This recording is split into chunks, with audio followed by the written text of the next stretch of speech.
Well, he was the force behind the effort to mix up the seating at the president's State of the Union address Tuesday night. And now Colorado Democrat Senator Mark Udall's focus is on his agenda. We recently sat down with Senator Udall for an exclusive interview. This week, he talks about why reducing our nation's debt is critical to our country's future.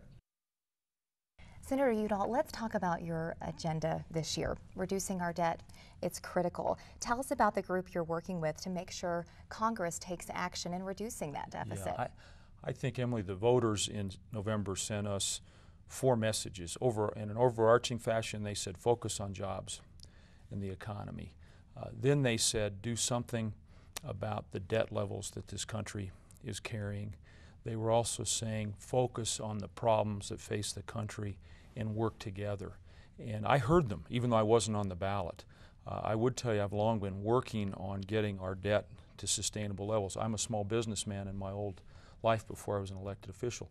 If you don't have a strong balance sheet, you can't pursue your mission, whether you're in the nonprofit sector or whether you're in the for-profit sector or whether you're a government institution. We can do this. We have to focus on the medium and the long term, and there are ways in which to spread the pain, because I don't want to be leading people on. There will be some pain. We're all going to have to sacrifice to get this right. But I believe strongly if we set ourselves on a sustainable fiscal path, that we'll send a message to the world, we send a message to our business community, and we set the stage for our economy to recover in some really, really important ways. A broke country is a weak country. A solvent country is a strong country. We don't have anybody to bail us out. You look at what's happened in Greece and Portugal and Ireland. The EU, the European Union, is stepping in and helping those countries. But if we go off the cliff, there's no bigger, better country or entity to help bail us out. So it's on our shoulders to make these decisions. The Bowles-Simpson Commission, which I was a strong supporter of, laid out a blueprint for us. I'd like the President in 2 weeks at the State of the Union to call on the Congress to take up the Bowles-Simpson proposal and vote for, up or down, for the proposal.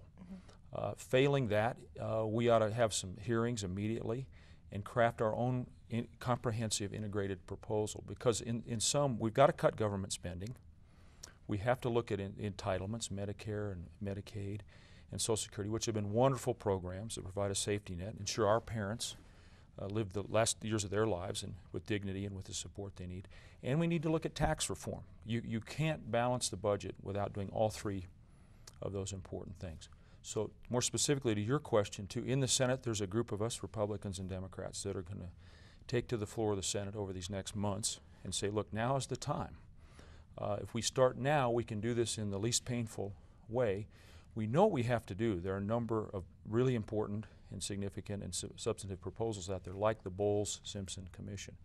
So this is a key job for me and a priority of mine, along with crafting a true energy policy for the country, having a strong and smart national defense posture, and focusing on the economy. Those are 4 key areas that make up my priority list for the next 2 years in this Congress. Senator Udall, thanks so much for sitting down with us. We really appreciate it. We have much more of our exclusive interview with Senator Mark Udall in next week's newscast, including his work to ensure that Colorado continues to lead in areas like clean energy and aerospace. It was great of him to sit down with us. He had a lot of great things to say about his agenda this year.